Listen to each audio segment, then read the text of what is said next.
Hey there, my name is Marley and welcome to my June reading wrap-up. If you hear some little nibbling beside me, that is my cat eating cat grass. Alright, so as always in my wrap-ups, we're going to be discussing all the books I read in the month. This month was June Pride Month, so you'll definitely notice that I had that little theme going throughout the month of reading all books that featured queer characters or by queer authors, that kind of thing. Let's go over stats really quickly. Got my laptop here. Alright, so this month I read 8 books, which I have literally been reading 8 books like every single month, so we love consistency. Oh, the fan's on. I wonder if that's ruining the sound. Ugh. Anyways, that ended up being 3,029 pages. My average rating was 3.9, so pretty much 4 stars, which that's pretty good actually. Books acquired, I haven't been talking about that lately, but maybe I will. Books acquired 4. Actually, I did get library books, so maybe this spreadsheet is not really working. Okay, then for genre, so I mostly read contemporary books, 37%, then 25% romance and 25% fantasy, and then just 12.5% thriller. Those tend to be my main genres, so not too surprising. For format, it was an equal split, so 50% ebooks and 50% physical books. And then for audience, again, we had another 50-50 split between YA books and adult. Again, pretty typical for me. I like to read from both of those genres. In terms of author gender, we had a little bit more diversity in this area. Normally, I've been reading almost all female authors, but as you can see, I read only 3 female authors, and then 4 of them were male and 1 was non-binary. In terms of if they were new authors to me or not, we have another 50-50 split where I read from 4 authors that were new to me and 4 that I had read from before. And then in terms of year published, the most popular year was 2021. I read 4 from that year, and then I just read 1 from 2023, 1 from 2022, 1 from 2020, and 1 from 2018. So mostly pretty recent releases still. So knowing all that, let's get into the book reviews. So first up, I'm going to talk about my least favorite book of the month, but it was actually the one I most recently read, and that, oh, we have the books peeking out here. There we go. And that was Hang the Moon by Alexandria Bellefleur. Now, this is the second book in this sort of companion romance book series. The first book was Written in the Stars, and I read this a couple years ago. It was a female-female romance. It had to do with astrology. It was kind of like a fake dating story, and I quite liked it. I gave it 4 stars. Unfortunately, this sequel I did not enjoy quite as much, and I gave 3 stars. I think I mentioned in my Goodreads review that this was a book I actually enjoyed the smut in more than I liked the rest of the plot, which is odd for me. Normally I don't really enjoy the smut in books, but I like, the other aspects. This was kind of the opposite. So we are following the brother of one of the main characters in the first book and also her best friend. So it is actually a straight couple romance, although the girl does identify as bisexual. Our main character, Annie, she lives a life where she's constantly on the go, flying around and traveling for her job. But she comes to visit her best friend in Seattle for the week or for the next 2 weeks, and it's a surprise. So her best friend, Darcy from the first book, actually already has plans and she's out of town. So who's gonna kind of entertain Annie while she's in town, show her a good time? It's gonna be Darcy's brother, Brendan, who we know from the first book created this dating app, and that was kind of an aspect of the first book. So he's super romantic, always searching for love, always going on dates. He had a crush on Annie since they were young because they knew each other growing up through Darcy. So he is very happy to show her around and sort of instantly picks up on that crush again, and now Annie actually gets feelings for him too. One of the things I didn't love about this book is that there is that instant attraction and pretty much right away they have feelings for each other, the insta love, which I'm not a fan of. At least if only one of them was pining, that could have worked, but like Annie pretty much right away is into Brendan as well. Oh, actually, I had a bone to pick with this book, I remember in the beginning, because when Annie first sees Brendan, she does not recognize him because she thinks of him as the young guy he was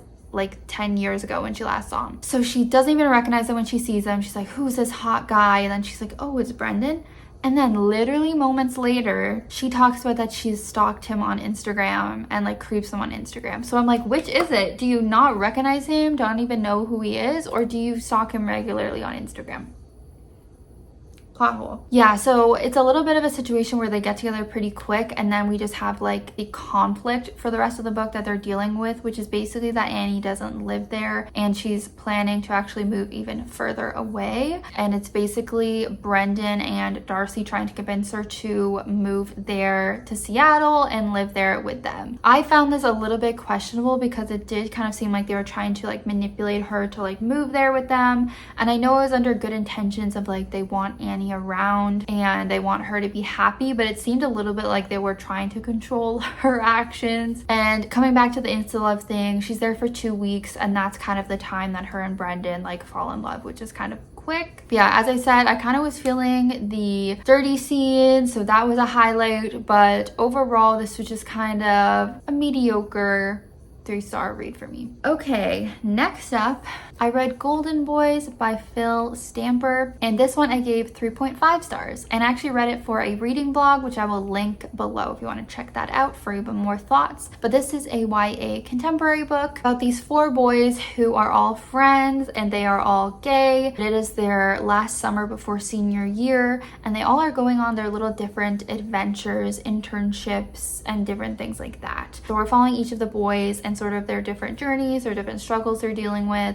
We're seeing their friendships, and we're seeing the kind of romance between them as well. This is just kind of the case of not all YA works for you anymore once you become an adult, right? So there was definitely cute things about this. There were still relatable things I found for some of the characters, but it was at the end of the day just kind of too young for me. Just kind of didn't give me maybe as much as I wanted, didn't hit as hard as it could have. Still pretty cute, and would recommend for that age demographic of young adults. But yeah, just kind of another like mediocre read for me. I did overall enjoy it though, if that review made any sense. Another 3.5 star was another YA contemporary, and that was Rise to the Sun by Leah Johnson. This is a sapphic romance between these 2 girls who go to a music festival and end up meeting and then deciding to help each other out with some different goals that they have. The one girl wants to perform there, so the other girl's gonna help her out,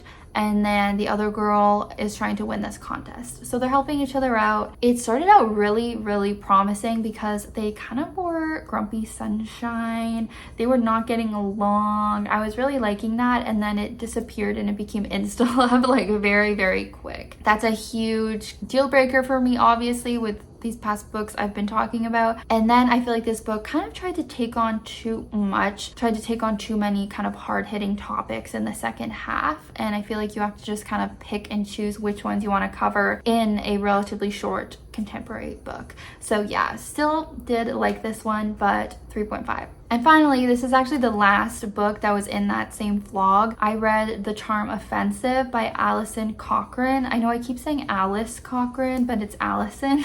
This one, again, I gave 3.5 stars to. I clearly just felt very mediocre about all of these books. This one I was really excited to read. I just think it had been really hyped up for me. So I think part of my rating was because I was a little bit disappointed. This is a adult romance book between these 2 men, and it has to do with a dating reality show setting, which can be pretty fun, and I did like that aspect of it. But basically the one guy, Dev, is the producer, and the other guy, I think his name was Charlie, was the bachelor on the show, and so he ends up falling for his producer instead of one of the women. This deals really heavily with mental health issues, specifically anxiety, OCD, and depression. And just personally with where I was at, or I don't know, maybe if I was in a better mental state I would have enjoyed it more, I'm not sure, but I just kind of found it to be very heavy and like almost triggering with the mental health stuff. I know other people really appreciated it, and I normally do,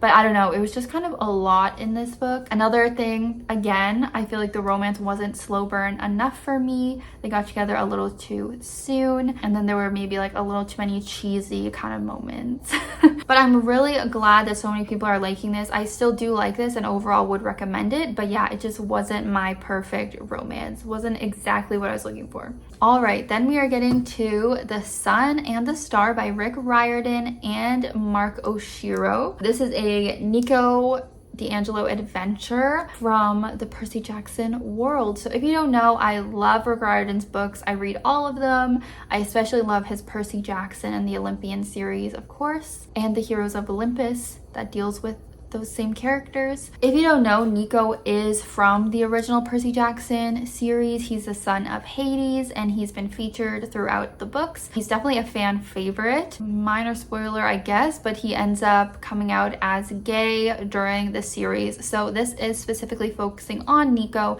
and his boyfriend Will, who is a son of Apollo. So I think they're a really cute couple. I like the dynamic of him being the son of Hades, the god of the underworld, and Will being the son of the god of the sun. So they have that grumpy sunshine kind of dynamic, and overall I just thought it was really fun and nostalgic to be in this world again. They're going on a quest. There's the usual Rick Riordan humor. It can be very silly. Unfortunately, it was not perfect for me. I saw some other people saying this too. Basically, it just feels like it's really focused on the romance, and that's not normally the case in these books. In Rick's books, there's always like romance in it, but it's not the main focus. I think this focused on the romance a little too heavily. It would just go into these long passages discussing their relationship, getting kind of cheesy. It was just like a little too much, I think. But yeah, overall it was a very quick, enjoyable read. Just not exactly perfect, but if you enjoy Rick's books, definitely check this out. Next up, I managed to finish Us Against You by Fredrik Backman. I had started this a couple months ago and I didn't get to finish it, but then once I got the time, I finished it super quick. Fredrik Backman is just such an excellent writer and I really connect with him. I have seen some people that don't really connect with his writing. For me, it's so amazing. It's so easy to read. I just really like his writing style. And so I gave this one 4.5 stars, which is the same rating I gave to Beartown, which is the first book in this series. So this is a sequel. If you don't know, Beartown is basically following this small hockey town where the main thing in this town is their hockey team. Everyone's just really into it.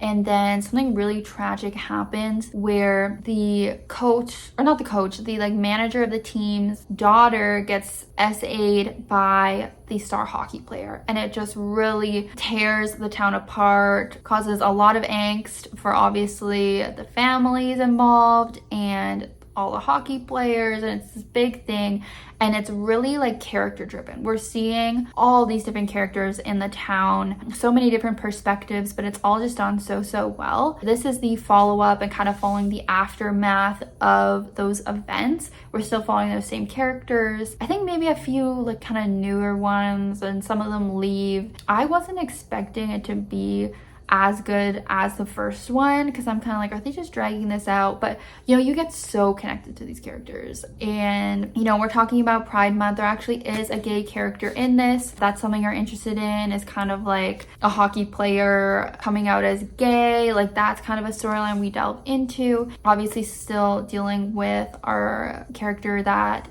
is healing from the SA she experienced. They cover a lot of different interesting topics, serious topics, but it's just done really well, where even though it's like kind of a thick book, it's super easy to read. So I really love this one. Highly recommend this series.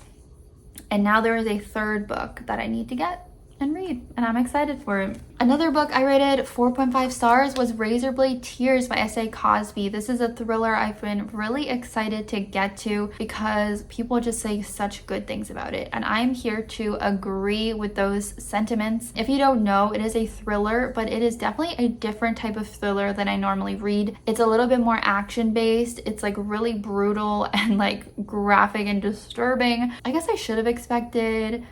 I've heard some people kind of allude to that, but yeah, I wasn't quite prepared. As for the plot, we're following these two men who are both ex-cons. So Ike, yeah, he's been out of jail for a while and he's really got himself set up nice with owning his own business and stuff. And then we also have Buddy Lee, who is more of a drunk, not exactly having his life as together. But yeah, they're both around maybe like 50 or something, maybe 60. I don't know. They're older, but both of their sons actually were married.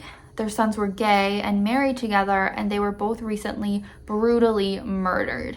And so both of these men, you know, were kind of homophobic. This takes place in the South, and with their generation, like, they were not very accepting of their sons when their sons were alive. But now that they've been murdered, they are out for revenge. They want to find who did this and, let's just say, go back to their criminal ways, okay? And avenge their sons and their granddaughter that these sons had. So it is wild. There is also a mystery to it, which I really appreciated. That definitely made me rate it even higher. I really liked the reveal, and it was just such a beautiful story. First of all, seeing these men, like, their character development, the friendship that they build between each other, and also seeing them just like grow to learn and accept and be more open-minded to the LGBT community. It's obviously devastating that they didn't learn these lessons until their sons were passed, but it's still really beautiful, tragic, devastating, great, amazing, action-packed.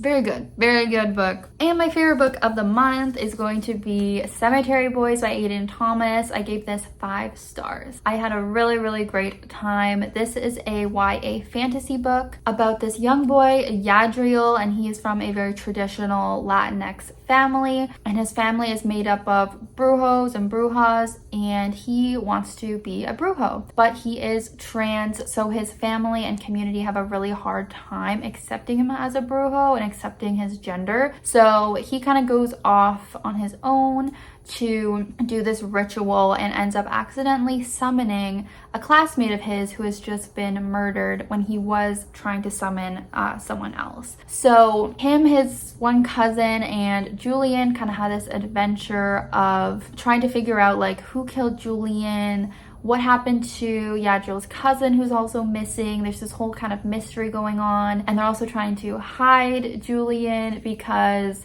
they're not supposed to have this ghost following them around. It was giving me like Julie and the Phantoms vibes, if you know that show.